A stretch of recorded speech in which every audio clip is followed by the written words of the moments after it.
dresse, ni pitié, comme un vide écran, une grande lassitude. Oh là là là là là là là! Parole d'honneur, ce Borkin, ce n'est pas un escroc, c'est un penseur, un génie. Et le plus étonnant, c'est qu'il ne semble avoir fait ses études à aucune faculté. Alors, quelle prodigieuse fripouille il aurait pu faire. Voilà ce qu'il m'a dit. Vous pouvez ramasser 20 000 roubles en une semaine, car vous possédez un dernier atout, votre titre de compte. N'importe quelle fille adopte vous épousera. Il ajouta, voulez-vous que je vous fasse épouser Marfouchka? Oh, qui est-ce Marfouchka? Ah oui, cette bonne femme, Baba Fina, Balabalkina, celle qui ressemble à une blanchisseuse.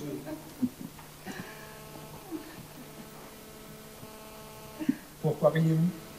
Je me suis souvenu d'une de vos phrases. Comment est-ce déjà un voleur pardonné et un cheval? Un juif baptisé, un voleur acquitté, un cheval retapé, c'est le même prix. Pourquoi, comte, faut-il que vos plaisanteries soient toujours aussi perfides? Vous êtes un homme méchant, comte. Je vous le dis sincèrement, vous êtes très méchant. Vous est-il déjà arrivé de dire du bien de quelqu'un? Qu'est-ce que c'est que cette enquête? Voilà 5 ans que nous vivons sous le même toit, et pas une seule fois je vous ai entendu parler de quelqu'un sans fiel ni dérision. Quel mal vous ont-ils fait? Vous croyez-vous meilleur que les autres? Ah, mais pas du tout. Je suis un vaurien, un cochon, comme tout le monde. Une lavette avec une grande gueule. Qui suis-je? Qu'est-ce que je représente? J'étais riche, libre, assez heureux. Et maintenant? Parasite? Cassiette? Un bouffon? Alors les gens se mettent à rire. Moi, je ris avec eux. La voilà qui crie encore. Qui ça? La chouette. Elle crie tous les soirs. Oh, mais laissez-la crier. Ah, Sarah.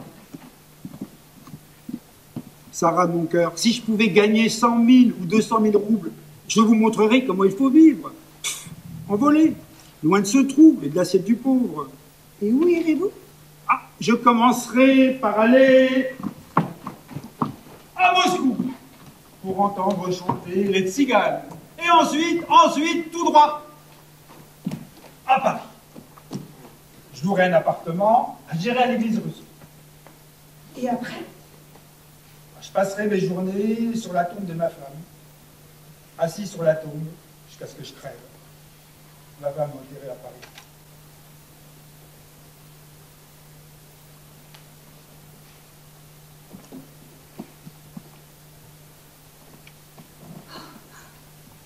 Quelle angoisse!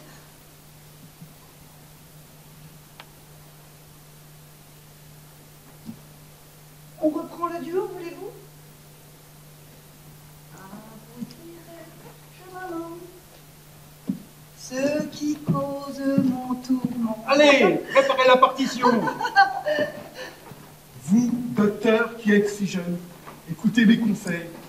N'épousez ni des juives, ni des cérébrales, ni des bas bleus. Mais trouvez-vous plutôt un article courant, terne et sans relief. Bâtissez toute votre vie sur la médiocrité. Plus c'est médiocre, mieux ça vaut. Et puis surtout, mon cher, ne vous battez pas un contre mille. N'attaquez pas les moulins à vent, n'essayez pas d'ouvrir des écoles pour les enfants du peuple. Surtout, attelez-vous à la petite tâche que le destin vous a dévolue. N'imaginez pas combien ma vie a été épuisante. Toujours dans mes jambes. Ah, que bien m'emporte, partout je suis de trop. Pardonne-moi. Pardonne-moi. Pourquoi l'ai-je blessé? Nikolai Alexeïevitch.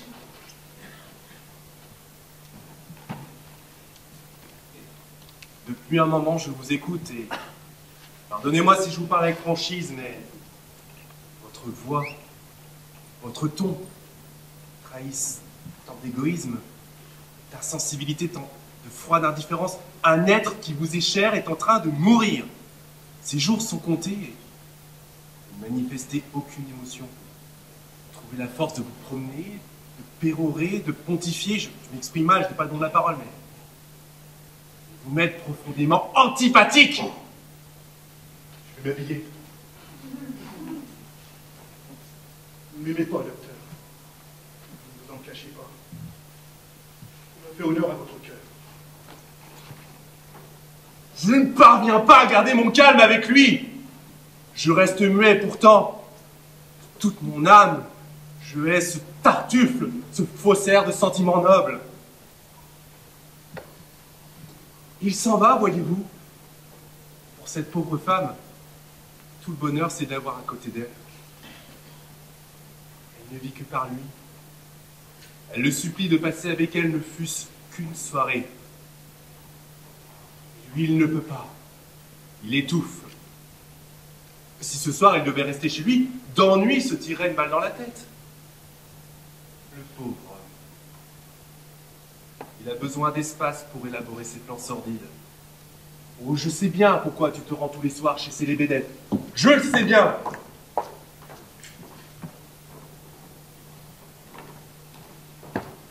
Enfin, Nicolas, c'est inhumain. Tous les soirs, tu nous laisses seuls. Nous en sommes réduits à nous mettre au lit à 8 heures. C'est pas une vie, c'est une débutant. Pourquoi as-tu le droit de sortir, toi, et pas nous? Pourquoi? Laissez-le compte qu'il y a, puisqu'il s'y amuse. Tu voudrais sortir malade comme tu es. Tu sais bien que tu ne peux pas quitter la maison après le coucher du soleil. Demande au docteur. Allons à Utah, sois raisonnable. Et toi, qu'est-ce que tu veux? Moi, je suis prêt à aller au diable, à me jeter dans la gueule d'un crocodile, pourvu que je ne reste pas ici. Je m'ennuie. Je suis abruti par l'ennui. Et j'abrutis tout le monde. Tu me laisses à la maison pour la distraire, et moi je l'assomme, je l'exaspère. Donc laissez-le qu'il y a, puisqu'il s'y amuse. Et en voilà des réflexions. Tu sais bien que ce n'est pas pour m'amuser que j'y vais. Il faut que je discute cette affaire de traite. Mais je ne vois pas pourquoi tu cherches à te justifier. Vas-y, qui t'en empêche? Nicolas, mon ami, je t'en supplie, emmène-moi là-bas. J'y verrai des filous et des imbéciles. Cela me distraira peut-être. Puis pas que je suis pas sorti. Bon, allez, viens. Parce que j'en ai assez de vous tous. Ah, merci, merci. Tu permets que je mette un chapeau? Mais dépêche-toi. Colia, mon chéri, reste à la maison. Chérie, mon enfant, ma pauvre petite, je t'en supplie, ne m'empêche pas de sortir le soir. C'est cruel et injuste. Permets-moi de commettre cette injustice. Les ondes me pèsent tellement. Chaque fois que le soleil se couche, je suis pris d'angoisse. Mon âme est à la torture. Je cours chez les Lebedev, et une fois là-bas, c'est encore pire. Je rentre et à nouveau l'angoisse me saisit. Et ainsi toute la nuit. C'est à désespérer. Colia, si tu essayais de rester quand même, nous causerons comme jadis. Nous dînerons ensemble. Nous ferons la lecture. Le vieux Grignon et moi, nous avons appris un tas d'idiots pour toi. Oh, reste. Comme tu as changé depuis 1 an. Et pourquoi? Je sais pas. Mais pourquoi ne veux-tu pas que j'aille avec toi le soir? Tu tiens à le savoir. Bien, je vais te le dire. C'est cruel, mais je préfère m'expliquer. Parce que je suis tourmenté. Je cesse de t'aimer. Il faut que je m'éloigne de la maison. Tu es tourmenté? Mais je comprends, mais Colia, si tu essayais de chanter, de rire, de te fâcher comme autrefois. Oh, reste. Nous allons bien rire. Nous boirons des liqueurs et en un instant, ton angoisse s'envolera. Veux-tu que je chante? Ou bien allons nous asseoir dans le noir, dans la pénombre comme avant? Tu m'ouvriras ton cœur. Comme tes yeux sont douloureux. Je plongerai mon regard dans tes yeux. Et je pleurerai. Et tous les deux, nous serons soulagés.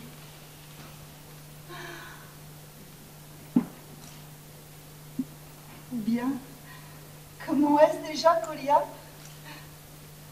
Les fleurs renaissent à chaque printemps, mais pas les joies. C'est ça? Alors pars. Prie le bon Dieu pour moi, à Utah.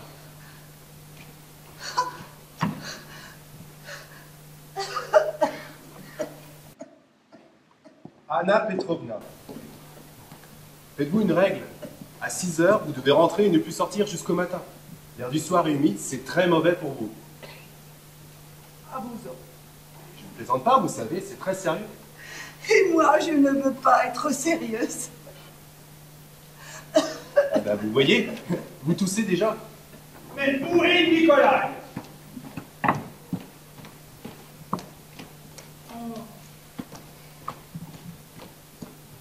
Bonne nuit, ma charmante. Au revoir. Au Wiedersehen. Pitre. Oh, quel ennui. Et moi, je suis comme une abandonnée.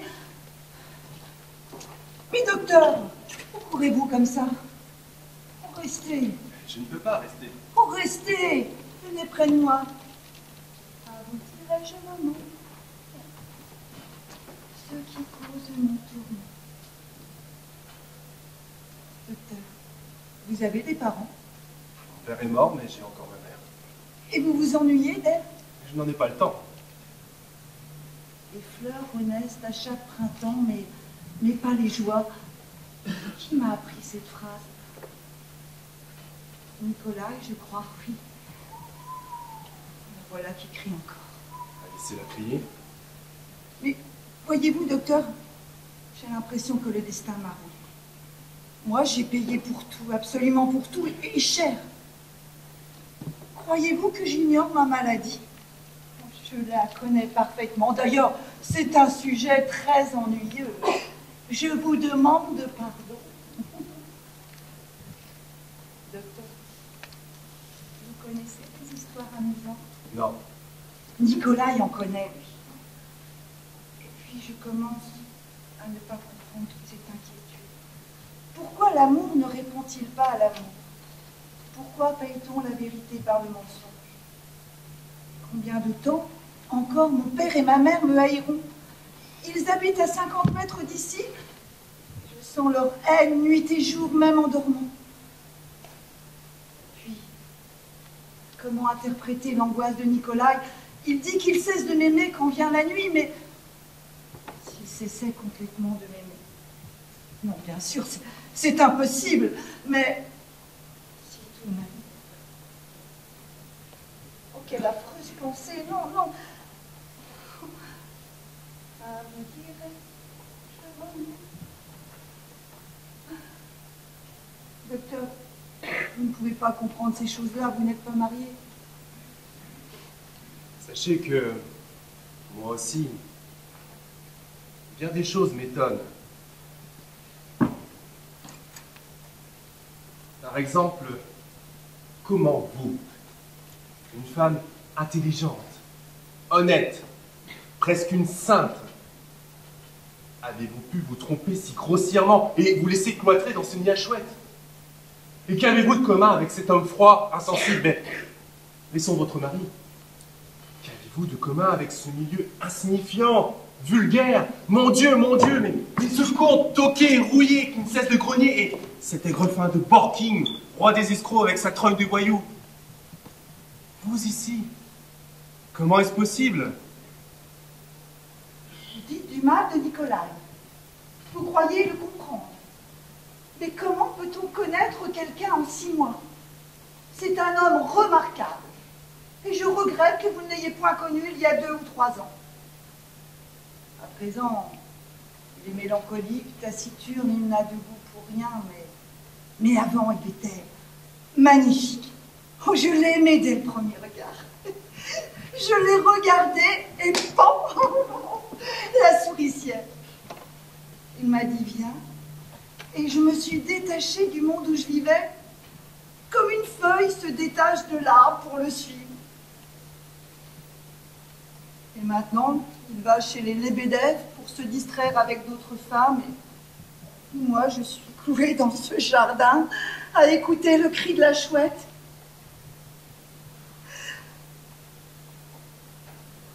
Docteur, vous n'avez pas de frère? Non. Qu'est-ce qu'il y a? Qu'est-ce qu'il vous prend? Docteur, il faut que j'y aille. Où donc? Là-bas, avec lui.